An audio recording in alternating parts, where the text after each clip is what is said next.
Nina bezulu edumeni ngahlomanga kwakhangela amankengane nazi indaba ze1KZN TV ufundele uphilano kaCebe khulu sanibonani. Nazi indaba kwizona ehamba phambili namuhla. Undunankulu kaZulu Uthembisa Lukhulu kubongelwa ke Eyamampunza Ngokugcagcelwa. IDAC ibhalele amalungelo abantu ngolwamanzi. Sanemukela kwindaba zethu ze1KZN TV. Ukhuluma kokuqala nqana bezindaba eThekwini Undunankulu kaZulu omusha uThulo Sizobuthelezi kwisithangamisa bezindaba besibanjeleke khona eThekwini kwisifundazwe saKwaZulu Natal. Ubushenge ke wamenyezelwa isilo samabandla uMisuzulu kaZulu ethini ngenyanga edlule ngesikhathi kunomgubho wempi yasesandlwana njengaNdunankulu omusha waso isizwe esikaphunga nomagema. Wena wendlovu bayede. Undunankulu kaZulu uchaze kabanzi ngezinhlelo esezikhona ezokwenzeka kulonyaka. Isilo sishilo ukuthi ngomhla ka12 March 2024 kuzokwembulwa isifuziselo noma itshe elikhumbula umdlokombane ingonyama uZwelithini kaBhekuzulu esesiqoshwe ondini. Kuthi ngomhla ka27 April kuwo lonyaka kwembule isivuziselo selembe esilapha esikhumulweni seindiza airport eThekwini. Silo sishilo ukuthi kuzoba nomkhosi noma inkonzo kwaNongoma ezokhumbula undunankulu kaZulu umntwana okwaphindangene ohlale kulesi sikhundla iminyaka engama-69. Ephendula umbuzo yabezindaba ngodaba lukasikhalazo sikaNdunankulu osewadlula emhlabeni umntwana kaphindangene mayelana nokushoda kwesabelo mali okanye nongabikho kwezimali ehhovisi likaNdunankulu, usekela wakhe uchaze kanje. Even ubuyela enhlakeni ezinye ezisungulwe nje kamuva kunesigaba sikaNdunankulu kaZulu zazingazange zazizabakhona, zazingazange zazizaba nama-budget, kodwa ngenxa yaloko okuthiwa yi-political will kwakwazi ukuthi kube khona i-budget. Kusho-ke ukuthi isizwe samaZulu seloko sathi nhlo uma sikhuluma ngesilo ucetshwayo empini yasesandlwana, ingoba sasuhulumeni namabutho nondunankulu waso kufanele kuhlonishwe lokho ke kwenziwe zonke inhlelo ezithi uma sisentandweni yeningi, intando yeningi ayihloniphe Afrika bethu ngendlela efanele. Ubuthelezi uthi ukuba kwakhe kwezepolitiki ngeke kube nomthelela wepolitiki kulesi sikhundla ngoba lokhu kumsebenzi wezigqoko ezihlukene. I think His Majesty, when he made the announcement, was very clear about the type of expectations that he has in the Prime Minister and the type of conduct which the traditional Prime Minister should show. Therefore, I don't think there will be people who are confused, because the role which I am playing now is the role which is serving His Majesty, and there is no political influence or any political favor which will accrue to any political party out of this role. Okunye okuvelile ukuthi isitatimende kanye nezindaba ezithinta ihhovisi lesilo sizophuma ehhovisi likaNdunankulu kaZulu kanjalo nokuphawula awusuke kudingwa bezindaba. Kudebokho Sibisi wezindaba ze1KZN TV ku channel 261 ngiseThekwini. Bebebulala inyoka abantu abebezozibonela ngamehlo enqophamlando yomgcagco ezweni senkosi yesizwe sakaZondi kwaMpumuza eMgungundlovu ngesikhathi ke kugcagcelwa umntwana omkhulu. Lo mgcagco bowakha kubuhlobo kwephakathi kwezizwe ezimbili njengoba umakoti ezalwa inkosi esemazimeleni umthunzini eseyakhothama umjijimbe walenkehli. Umntwana omkhulu kukhethwa kuhle Zondi yena kohlezi ke esihlalweni sobukhosi njengokubekwa kokubaba wakhe inkosi uNsikazi Zondi nayo sadla kaNhlamvana kepha usekhulile ngokweminyaka. Undunankulu wesifundazwe sakaZulu Natal noMusa Dube Ncube bengezinye zehambeli kulo mgcagco. Kwakuhle kwethu impela Lamazwi afakazisa ubuhle bomgcagco wesizwe sakaZondi womntwana omkhulu Khetho kuhle obegcagcelwa inkosazana yasebukhosini basemazimeleni uMbali Mzimela. Abantu bebephume ngobuningi babo ukuzozibonela mathupha umgcagco waNdlunkulu wesizwe. Cishe into enzekile ngokosiko kuke kuphuma isizwe siyofuna uNdlunkulu makuzoba wesizwe. Samfuna ke samthola. Sesimtholile kuNdlunkulu wasekuqala kwenziwa inhlelo zesintu zokuthi aloboleke kwenziwe ke nakhona kwenziwa isizwe kanye nomndeni. Kwaze kwaphethwa kwaze bafika usuku lomkhehlo belo December ngonyaka odlule 29 December. Njengoba namhlanje ke sekusuku lomgcagco ukuthi ke usiyabuya ke uzekhaya uzoba uNdlunkulu wesizwe saMpunza. Umuntu ujabule kakhulu ejatshuliswa nayi support nje akayithola emndenini esizweni. Nakubo bonke nje abantu ngoba baningi kakhulu abaqhama ngaphandle abangaqhamuka esizweni. So umuntu uyajabula kakhulu. Nanokuthi nje maqala into kuye kube kuhle masufika esiphethweni sayo kuyakujabulisa kakhulu. Kusho Lukhulu ngoba kulula ukuhamba indlela ekhona umuntu oyihambile indlela eminyaka ihamba eduze kwakho. Ngoba lokho usukwazi ukuthi la uphambuka khona usuye khona. So kuyisibusiso nje isikhulu nenhlanhla enkulu kumina. Inkosi yesizwe sakaZondi uNtsika Yezwe Zondi uthi kuyisibusiso lokhu kuyena. Ngithi namhlanje kuusuku olukhulu kimina kanye nasemadlozini alomuzi. Bonke obaba nobaba mkhulu labe khona bajabula ukubona umzukulu wabo egcagcelwa. Isizwe sithi uqophekile umlando lo oqhamuka ganye esikhathini mhlambe esikhathini kwi lifetime yomuntu okuthi kwesisikhathi uyaphila emhlabeni kuze kushaya isikhathi ungakazi uyibona into efana nale. Kanti ubukhosi bakwaMzimela buthi buyaziqhenya ngenkosazane yawo. Okwenzeka namhlanje kuyintokozo kuthina kuyinjabulo kuthina ngendlela eyisimanga esingeke sazi ukuthi singakufanisa nalo.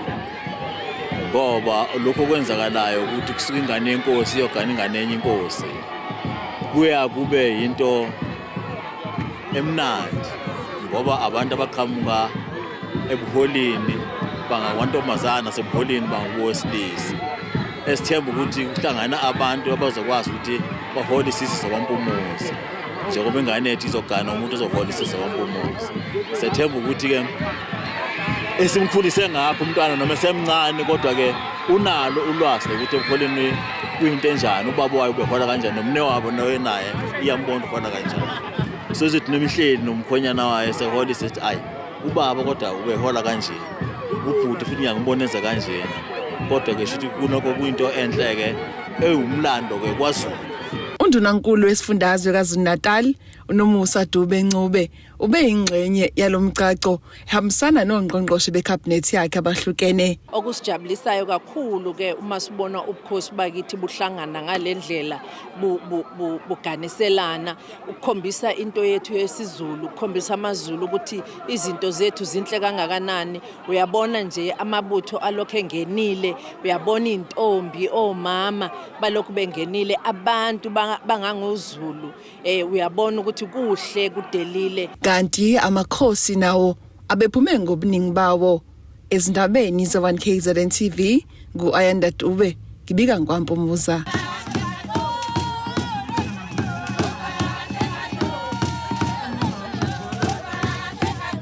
Umholo weqembu le-Democratic Alliance esifundazweni kwaZulu-Natal uFrancois Rogers uthi babhalele ikhomishana yamalungelo abantu njengoba umasipala waseOgwini kanye nowaseThekwini behluleka ukulungisa ke ingqalazinda noma inkinga yokushoda kwamanzi.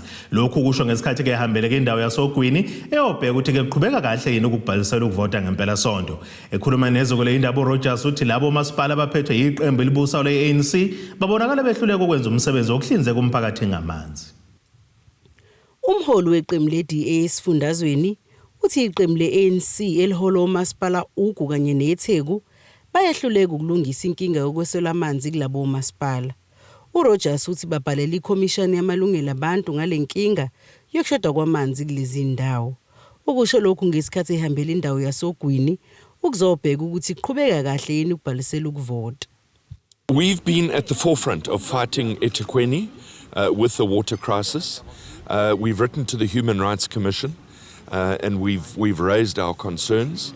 We've also called for the disillusionment of the city of eThekwini, whether I'm in the South Coast, whether yesterday I spent the day in eThekwini, is the service delivery challenges.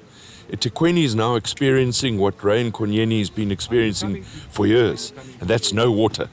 No water, not just for an hour or two, but for days, weeks, some case months.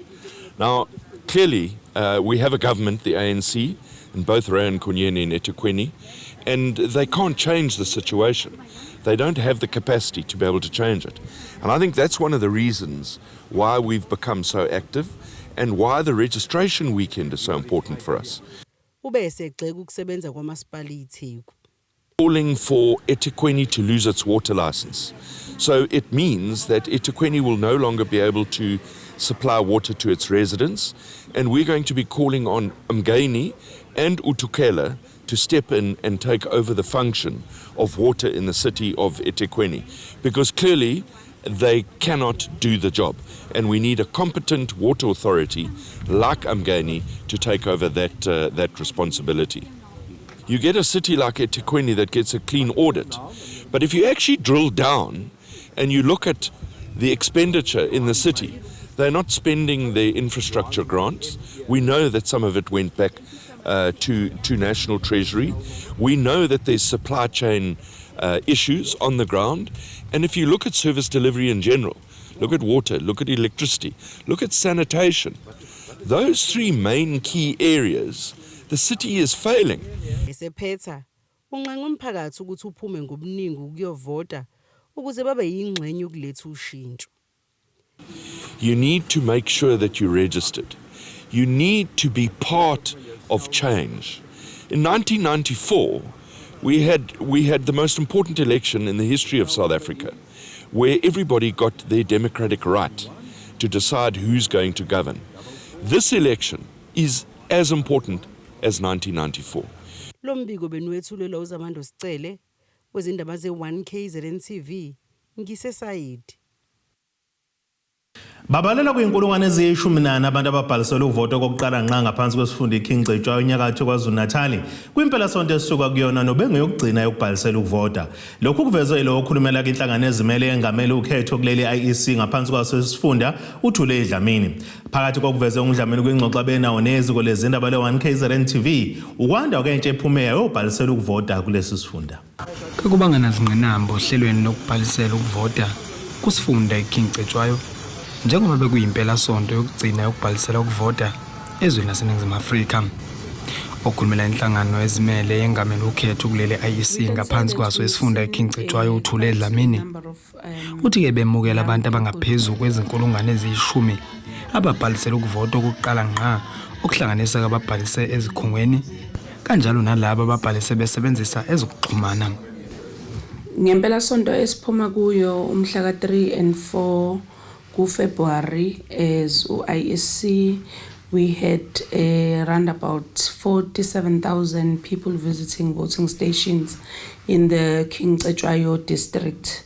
Of the 47,000 people, 10,000 bekungamanu voters.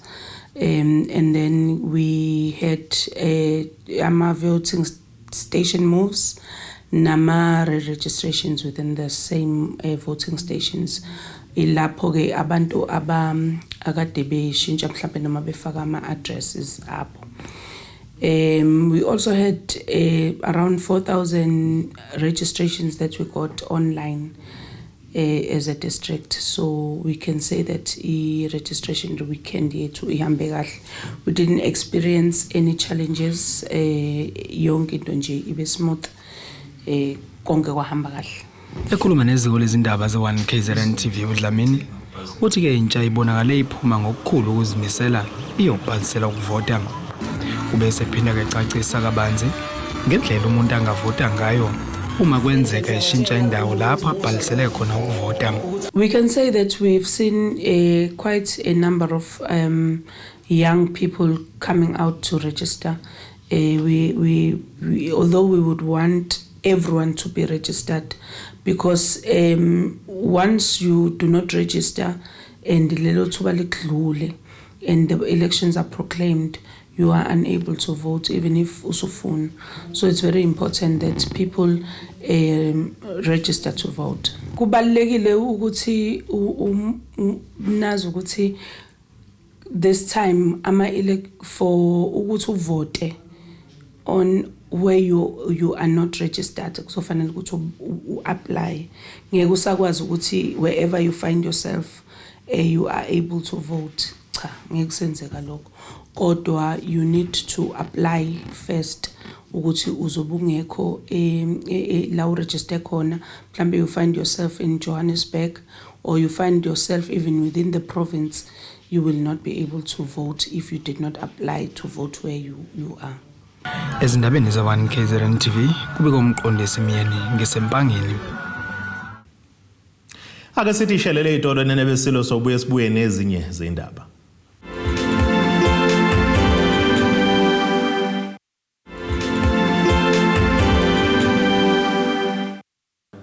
Asibonge siphinde sinamukele ukuthi nizahleli nathi nje kwindaba ze1 KZN TV nazo ke zona ehamba phambili namuhla.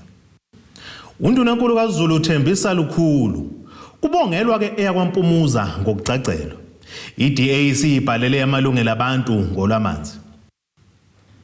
Ngqongqoshe wezamanzi nokuthutha kwendle kulelo senzo umchunu uthi idolobha laseThekwini kwaZulu Natal libhekene nenkinga yokuthi amanzi amaningi alahleka kakhulu emhlabathini ngoba amapayipi amaningi ayavuza. Umacingwane usholo ngesikhathi ke kunomhlangano womphakathi eVerelem khona ke eThekwini kwaZulu Natal. Ubuphume ngobuningi bawo umphakathi wezindawo ezahlukene eVerelem ukuzobika izinkinga zawo ngamanzi kungqongqoshe. The Verlem Water Crisis Committee is calling upon the government and leadership to make a critical decision about the billing fiasco. The people of Verlem and surrounding suburbs who have no water in their taps are now given extraordinary bills in the thousands of rands to pay when we have no water coming in our taps. Minister, that is a slap on the face of an impoverished community. Ungqongqoshe khuluma nabezindaba emva komhlangano uthi inkinga yaseThekwini yamanzi izoxazululeka uma sekuphela idama abalakhayo eMkhomazi. Inkinga yangempela la eThekwini Zoo2 eyokuqala eyokuthi kufanele ukuthi sisheshise leli dama kuthiwa uMkhomazi ukuze inkinga yabo ixazululeke ke manje iminyaka emide ukuya phambili kube namanzi alingana namanzi abawadingayo njengoba sebekhulile nje baba bakhulu. But inkinga yesibili la ukuthi amanzi ayavuza. Manje ke le war room esiyikhandayo ifuna ivale ukuvuza kwamanzi ngendlela ebonakalayo ibambekayo ngoba uma engavaleka lamanzi angavuzi kule percentage avuza ngayo ukuthi avuza zabe 45% to the ground. Kuningi okungenzeka ukushintsha isimo abantu bawathola amanzi kunalesimo esikhona. Umchunu uthi besungule nohlaka oluzoxile kakhulu exazululeni lenkinga yamanzi ohlanganisa namalungu omphakathi ukuze nawo uzoqonda ukuthi ingabe izinkinga ukulungisa kwazo sekhambe kangakanani. Into eungqa phambili la ama valves. Kusele nje ama valve awu60 azokwenziwa afixwe kuze kushaya umhla ka15 kuFebruary kulenyanga. Ebese siyaqeda ngendaba yokwenza isimo sibuyele kwesijwayelekile. Lo msebenzi ke udinga abantu babe khona physical. That's why sengithe akwakhiwe le war room izoba nezi members zomphakathi ukuze kusetshenzwe ndawonye. Members zomphakathi iTheku uDWS umngeni uthukela. I-bottom line 15 February. After 15 February emva ko15 February ngiyabuya ngiza kuleli hall ngizonikeza abantu umphumela ukuthi njengoba sithe koshaya umhla ka15 February isimo sesijwayelekile sekuhambe kanjani. Abahlali bakule ndawo baphinde baveza nokuthi abazimisela ukuthi bakhokhela amanzi ngoba vele awekho futhi kuyisikhathi eside bengenawo. Kutebokho sibisi wezindaba se1 KZN TV ku channel 261 ngeseverelem eThekwini. Amalungu esigungu ekesilwa nobugebengu endaweni yaseMthwalu umogwini oseningizimu nelikaMthaniya akhala ngokusetshenziswa kabuhlungu ngamaphoyisa esiteshi saseHibhadini. Lokhu bakusho ngesikhathi kuzovela enkantolo yaseMzumbe osolwa ngokubulala ilungu lalesi sigungu uThembandlanzi owavukelwa iqulu legebengu ngesikhathi beqaphisa emphakathini lamamshaya bamgwaza namanye amalungu ayisebenza nawo yena wasala enkundleni. Khulumela ke lesi sigungu uVusikhowa uthi sebesebenza ngokwesaba bazizwa bephephile. Amalungu esigungu esilwa nobugebengu eMthwalume athi akukho ukusebenzisana kahle phakathi kwabo namaphoyisa aseHibhadini. Lokho bakusho ngesikhathi behambela inkantolo yaseMzumbe kuzovela osolwa ngokubulala ilungu lalesi sigungu uThembandlanzi okwathi inyakenye wavukelwa iqulu lezigebengu labashaya labagwaza. UNdlanzi wasala enkundleni amanye amalungu alimala. Lamalungu athi asebenza ngokwesaba njengoba baphucwa nezikhali. Sizosekela ukuthi umsolwa angayitholi ibail ngesenzo asenze esimbi. Ukuba kumbi kwaso ethina inhlizweni zethu asijabulanga njengabantu ababhekelela umphakathi. Njengoba sibhekelela umphakathi sihlezi nje emakhaya asijabulanga. Ungajabule kwethu ungasebenzisani kahle namaphoyisa keHibhadini. Akwazi ukuthi noma sesibona ukuthi sikenkingeni sibulawela ilungu lethu angakwazi ukusupporta esifundisa lokho azothatha izikhali zethu. Iqhuba uthi uyafisa umphakathi ube seduze kwabo basebenzisane. Fisa kakhulu njengamalungu noma njenge-forum patron siyafisa ukuthi umphakathi ubeke eduze kwethu kakhulu usinikeze amandla ukuze sikwazi ukusebenza kahle. Amaphoyisa angithandi ukuyikhuluma kakhulu ngoba amaphoyisa singakhuluma manje mase singalaphinda sijikele. Asikwazi ukukhuluma kahle na ngenxa yokuthi isimo senza ukuthi masibenzima. Kodwa uma ingasondela kuthina sitshengisa ukuthi ukusebenza kwethu kuba nempumelelo ngoba thina esikwenzayo masifuna isigebengu thina sibuya naso. Masifuna isikhali sibuya naso sisithathe sisibekela kodwa asiyiboni inqubekela phambili. Nabasolwa baboshwa namhlanje emuva kwensuku eziwu2 bayaphuma futhi. Esephetha uthi njengoba bevuka kusempondo zankomo babhekana nenselelo yokuvikiza ibhamu emgaqweni. Ngabo 4 noma ngabo 3 kuya ngokuthi isimo sinjani. Kodwa nje kakhulu yazi ngo3 4 thina sesike emgaqweni. Inselelo esibhekana nazo siyayivika ibhamu emgaqweni. Siyivika nje ibhamu ingoba sibone isimo samaphoyisa esisebenzisana nawo ukuthi akasebenzisi kahle. Lokho kusinika inkinga kakhulu ngoba manje sesihlalisa kwezinyamazana noma sihambisa kwezinyamazana emahlathini. Obemeli uMen uMthwalume uthi bafuna umsolwa athola udilika jele kanti inkulu indima edlalwa yilesi sigungu kulomphakathi. Ubugebengu so sicela nje athola isigwebo esimfanele even udilika jele even u20 years or more.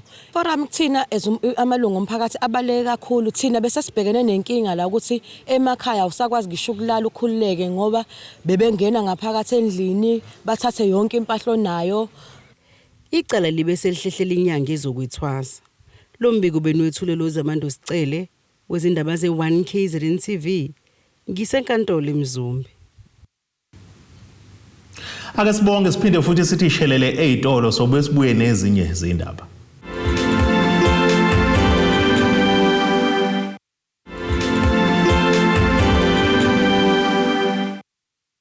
Siphinde futhi sinamukele nina besilo kwindaba zethu ze1KZN TV nazo kezona ehamba phambili namuhla. Undunankulu kaZulu Uthembisa Lukhulu kubongelwa ke eyakwampumuza ngokugcagcelwa. IDAC ibhalele amalungelo abantu ngolwamanzi. Ake sibheke engosini yezomnotho.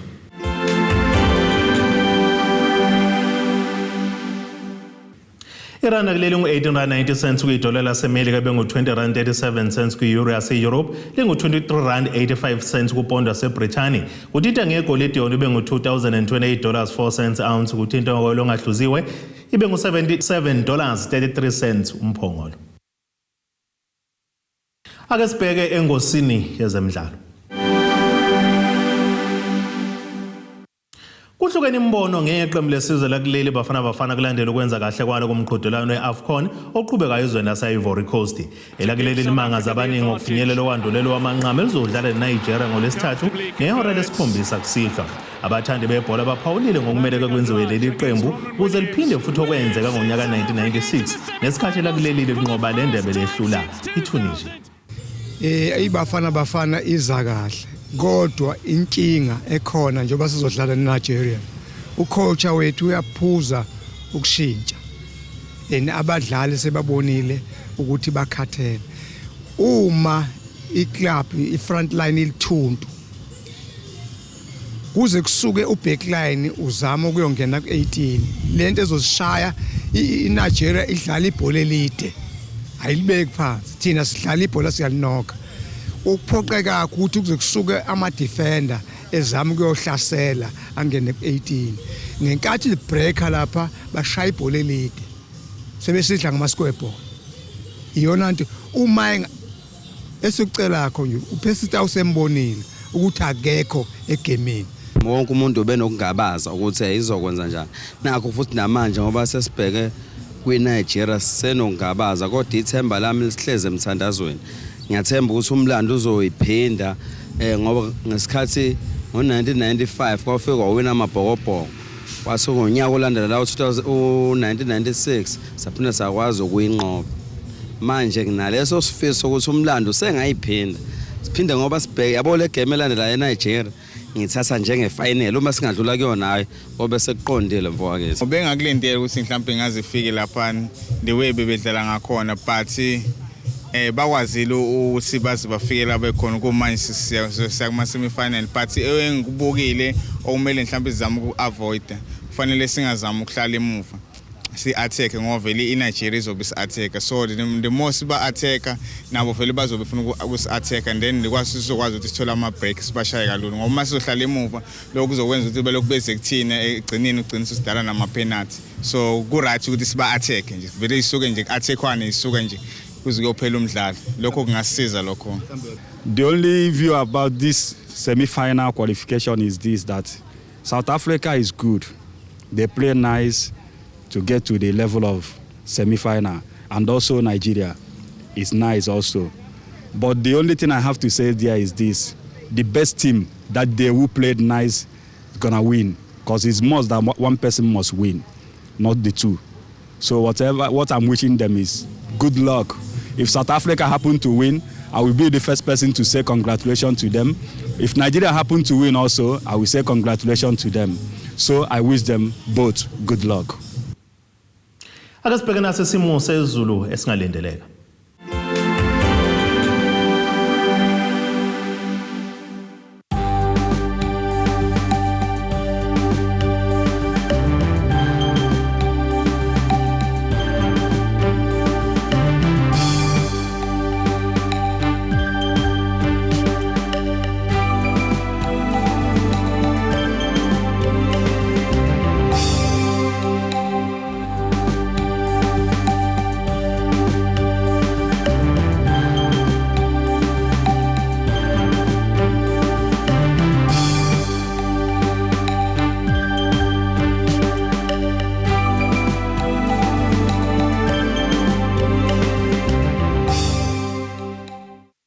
Iyani nabakaqambu lankomo zilahlekele zodliwa umdlebe kwasoshangane kwamzimba umntwana nethemba lonke leindaba sithi khulu. Abethuli bethu bezindaba baxhaswe iThulis Bayview Bridal. Ungabashayela kulezi zinombolo ezivelile